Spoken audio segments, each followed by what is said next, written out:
용어를 그냥 전문 용어를 막 써요. 적어도 3년, 5년 정도 저는 주식투자가 처음인데요. 이거 한 권이면 뭐 거의 다 해결돼요. 아주 극소수의 살만한 주식과 나머지는 쓰레기가 있어요. 멘탈을 잡는데 가장 중요한 건 뭐냐면 인문학책, 재테크책 좀 보지 마. 경제 이해력을 가지고서는 주식을 성공하죠.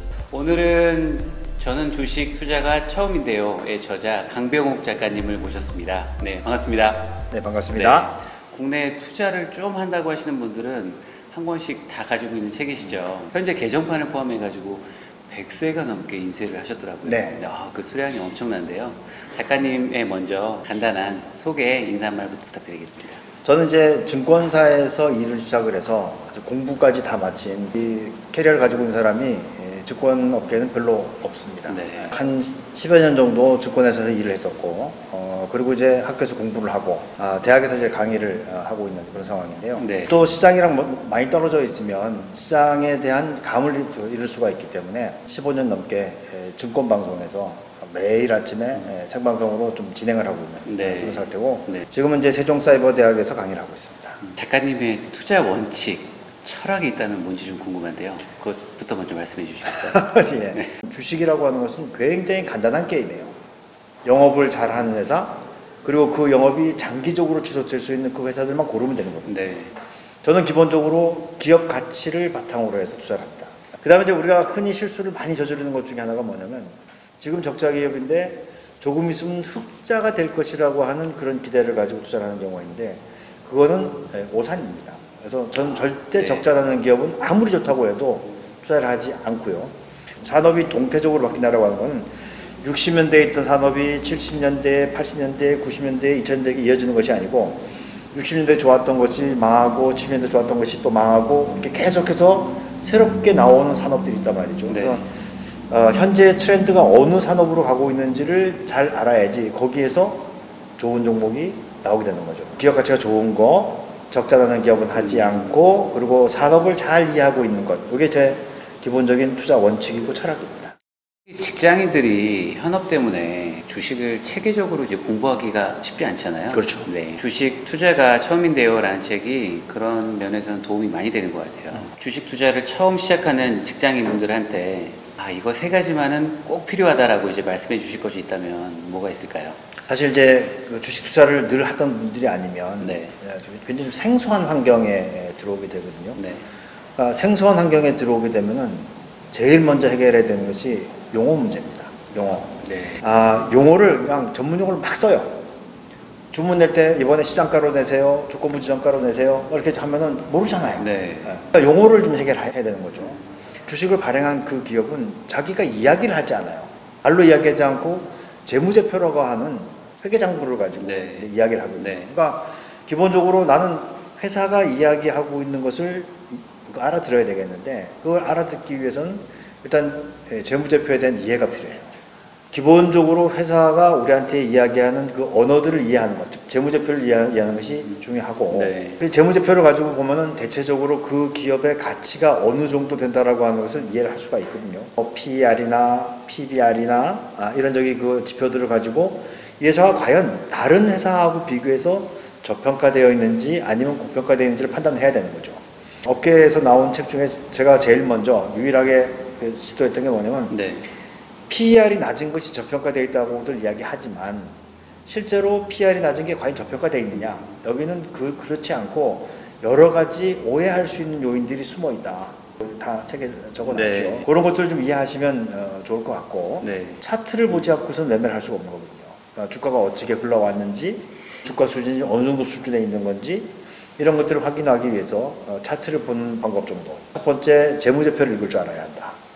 그리고 그 재무제표를 바탕으로 해서 그 회사의 가치, 이걸 이제 밸류에이션이라고 얘기하는데, 네. 밸류에이션 수준이 어느 정도인지 알아야 되겠다.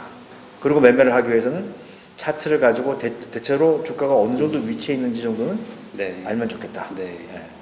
그 정도만 알고 계셔도 훌륭한 거죠.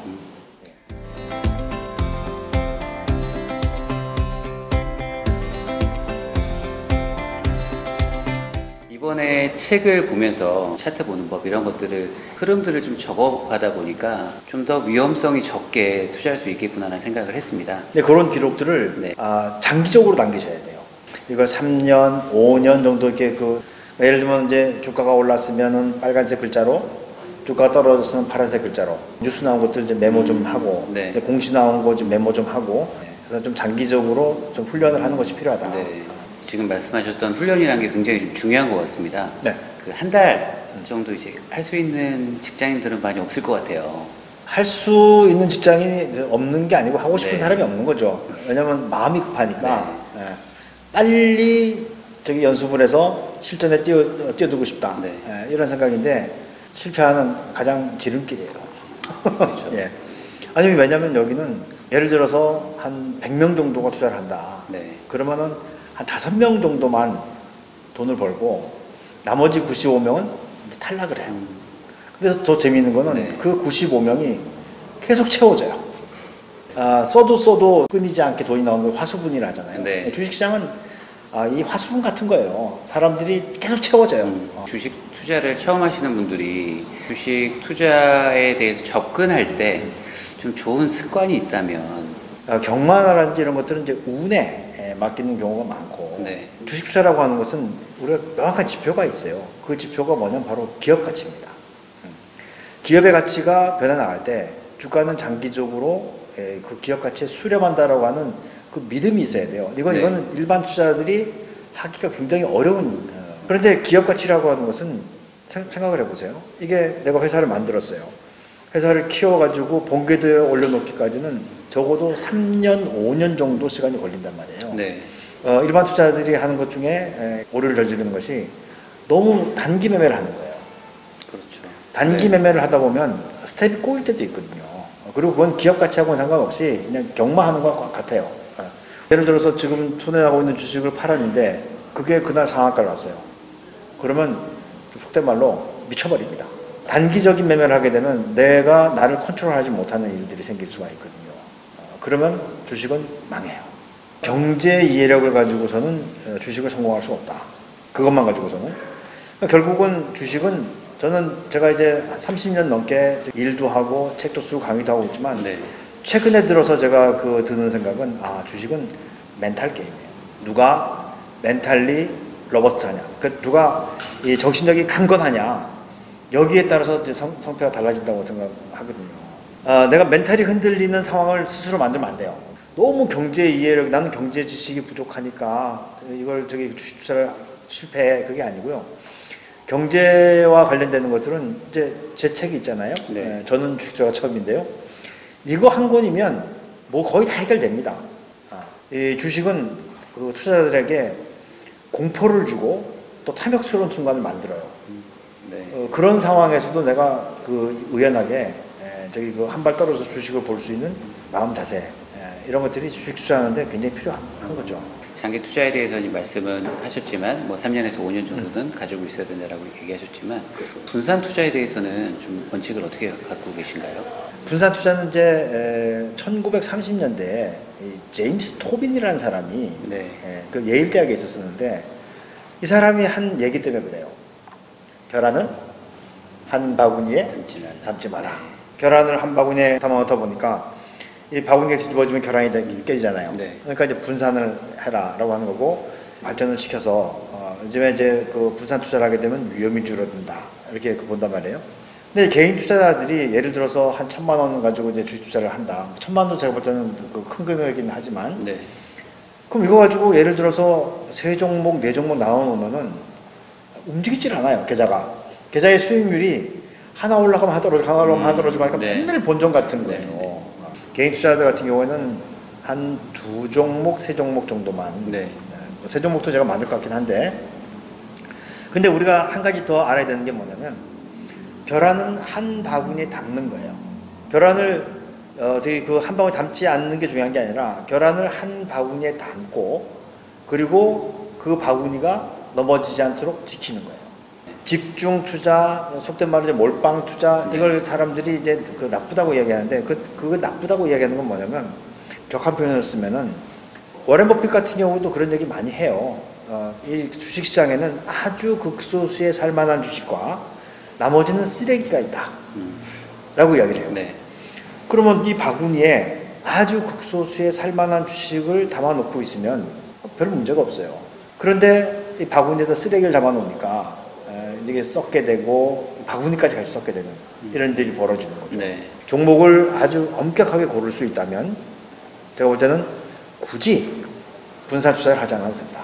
다만 이제 초보자들이 그런 눈이 없으니까 한 뭐 많으면 3종목, 적으면 한 2종목 관리 가능한 범위 내에서 종목이 너무 많으면 매일 이 주식의 뉴스도 봐야 되고 이 주식의 뉴스도 봐야 되고 하잖아요. 그러니까 그런 것들은 제가 볼 때는 시간 낭비가 될 수가 있으니까 정말 저기 능력이 쌓이면은 한 바구니에 담고 바구니를 지키고 그렇지 않은 경우는 한 2-3개 정도만 이제 분산을 하자. 어떤 분들 보면은 뭐 분산 투자를 하니까는 뭐 15개씩 가지고 있는 분들이 계신데 그거는 이제 기관 투자가 하는 짓이다.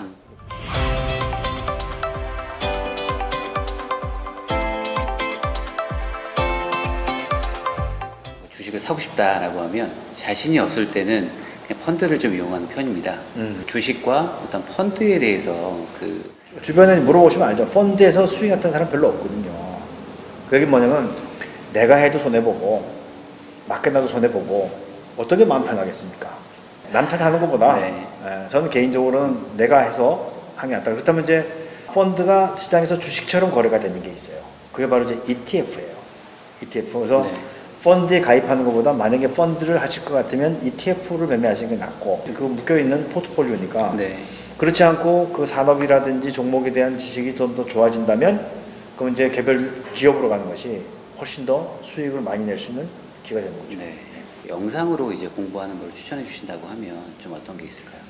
유튜브를 많이들 보는데 제가 볼 때는 대부분의 유튜브에 네. 돌아다니는 그 내용이 네.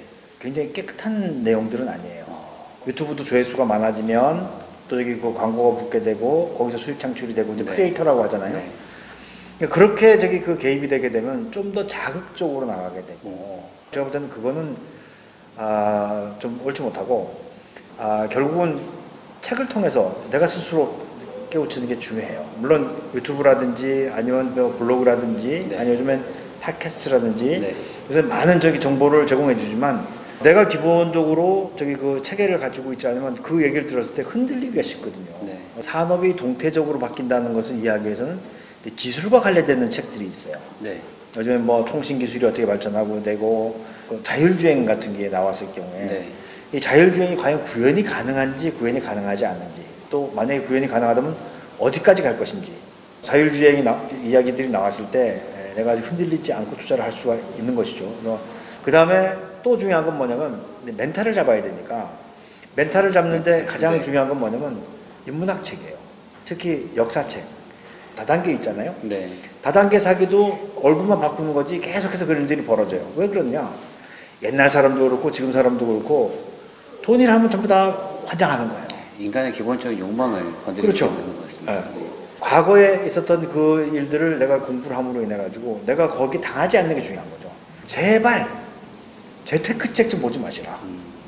재테크책은 제 것만 보면 되고 기술 관련된 책이든지 미래와 관련된 책이든지 그런 걸 통해서 자꾸 지식을 넓히고 그리고 내가 생각을 갖다 좀 자유롭게 펼칠 수 있는 그렇게 하는 것이 정말 투자에 도움이 되는 거지 바쁘다고 해서 짧은 동영상이라든지 이런 걸 가지고 해결하려고 하면 정보가 좀 혼탁해지는 그런 거 생길 수가 있어요. 주식을 거래할 때 처음에 물론 뭐 책을 사서 같이 이제 교재로 활용하면 참 좋을 것 같고 공부를 한 어느 정도 하고 시장에 이제 들어가면 좋은데 그 시기가 3개월이면 3개월 한 어느 정도 하는 게 좀 필요할까요? 뭐든지 내가 잘 모르는 부분에 들어가서 되게 그 플레이를 할 것 같으면 무조건 그 쪽에서 쓰는 용어를 먼저 해결하셔야 돼요.